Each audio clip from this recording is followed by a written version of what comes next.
All right, so today is going to be sums of infinite series.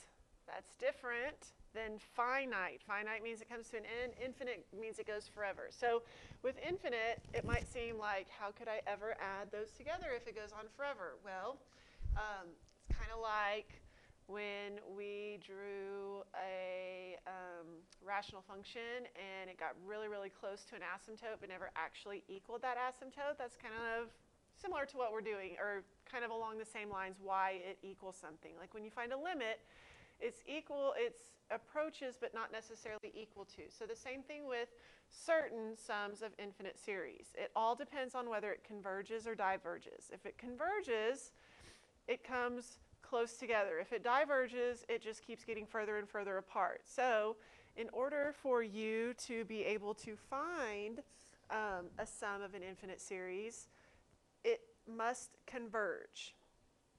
If it converges, that means that the common ratio is less than 1. Okay, so the absolute value is less than 1. If the common ratio, absolute value of it, is greater than 1, then it diverges and we can't find the sum of that particular geometric series. Okay, so you first have to determine if it converges or diverges.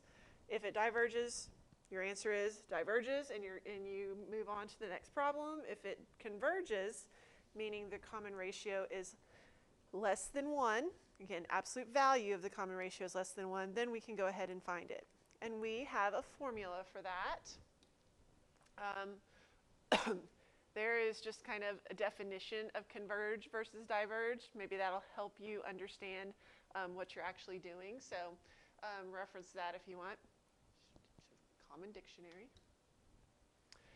So here is your formula. Again, you're going to be you'll be able to, you'll be given the formula.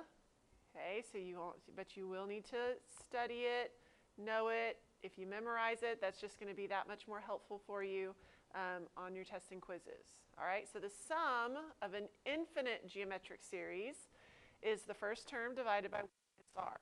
And again, that is only if it converges. If it diverges, you can't find the sum. You say diverges and you move on. All right, so here, that dot, dot, dot means it goes on and on forever. So we want to find the sum of the infinite geometric series. So the first thing we have to do is find what r is. So r is the second divided by the first, which is negative 2 over 3.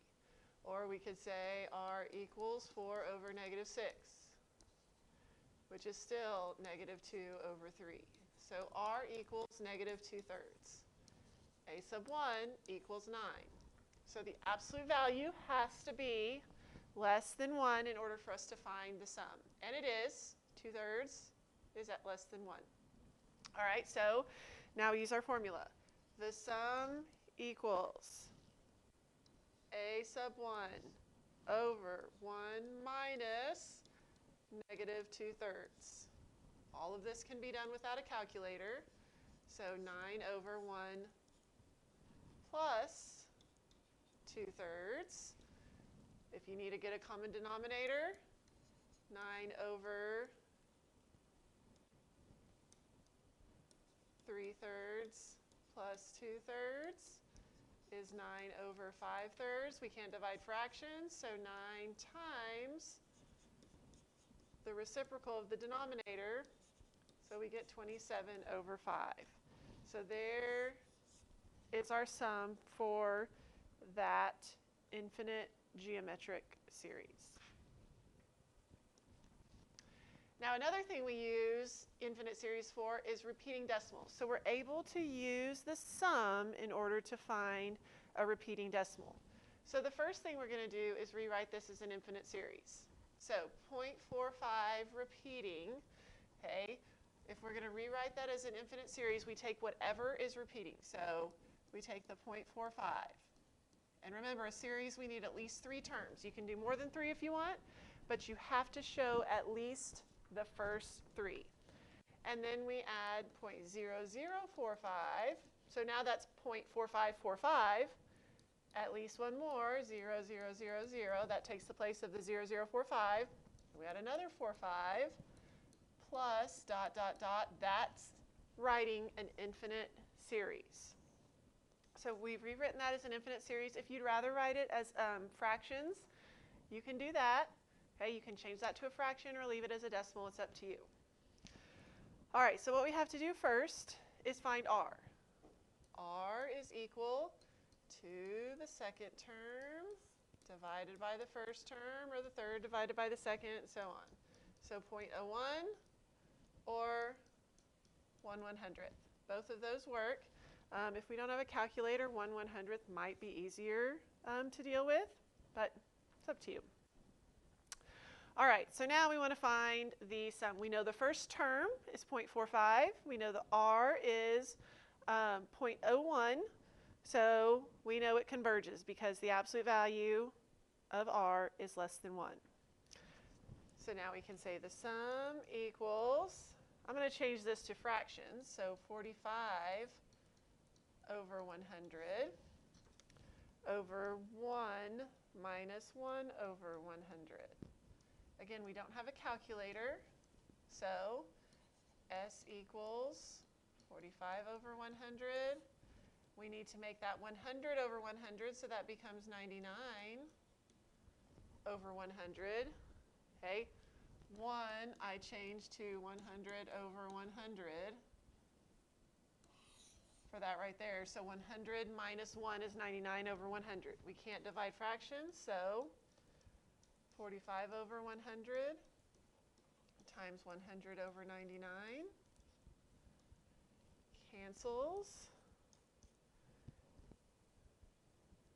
45 over 99, you just see, can you simplify that? So 3 goes into 45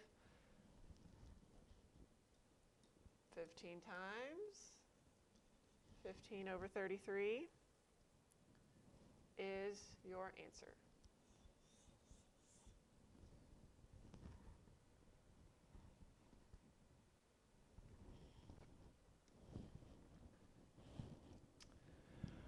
All right, number 3, express the repeating decimal as a fraction. So this one's a little bit different because there's a 2.3 out in front of the 5-1, which is repeating.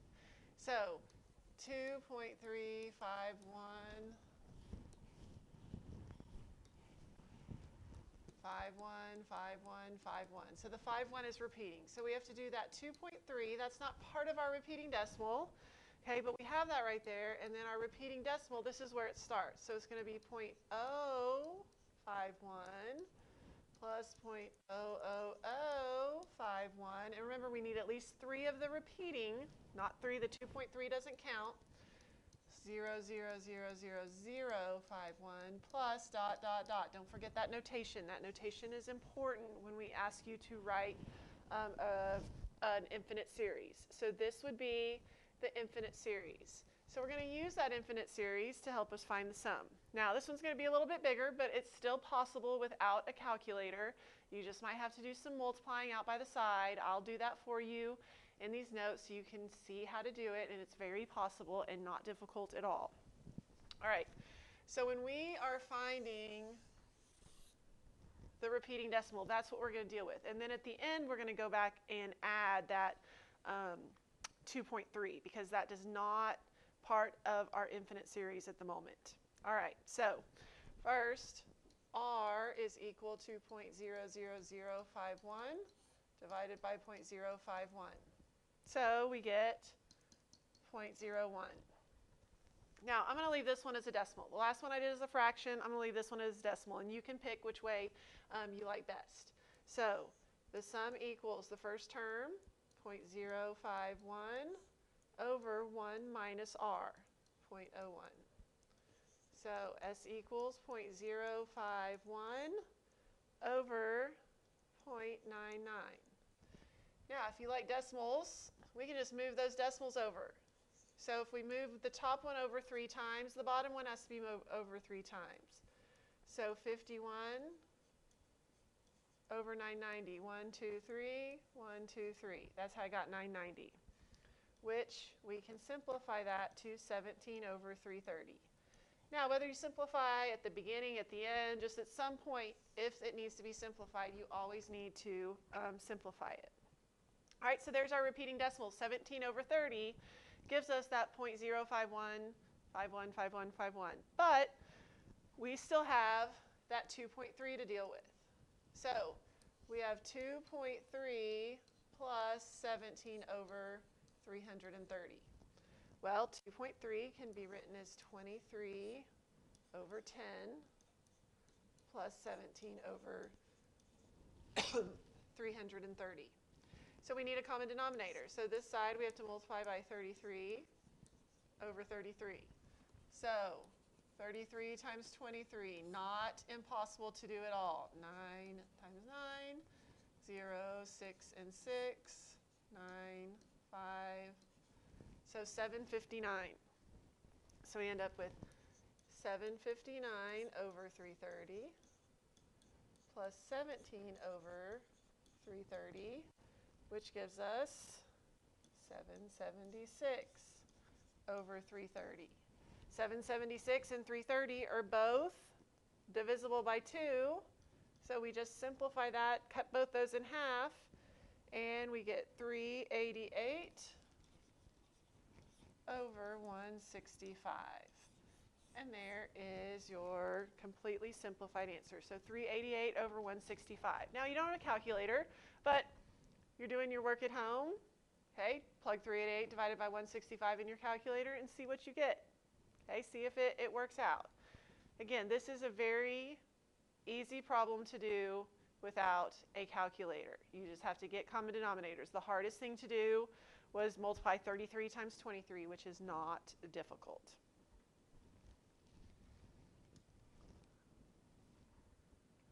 All right, and the last one, find the first 3 terms of an infinite geometric sequence with sum 16 and common ratio 1/2. So this is kind of one of those problems you work backwards. It gives you the sum. You've got to find the other parts versus giving you the parts and finding the sum. So the sum is 16. We need to find a sub 1. Then we can find a sub 2 and 3 over the common ratio is 1/2. So 1 minus negative 1/2. So 16 equals a over 1 plus 1/2. 16 equals a over 3 over 2. So if 3 over 2 is on the bottom, how do I get rid of divide by 3 over 2? I multiply by 3 over 2 on both sides. 3 over 2 divided by 3 over 2 is 1. So my a sub 1, 48 over 2, 3 times, if you cancel, 3 times 8. However you do that, you get a sub 1 equals 24. Since we know the common ratio is negative 1/2, all we have to do is take 24 and multiply it by negative 1/2. And then we get our next term. Same with a sub 3. We take negative 12, multiply it by negative 1/2, and you get the next term in a geometric series, 6. So there are your first 3 terms of an infinite geometric sequence.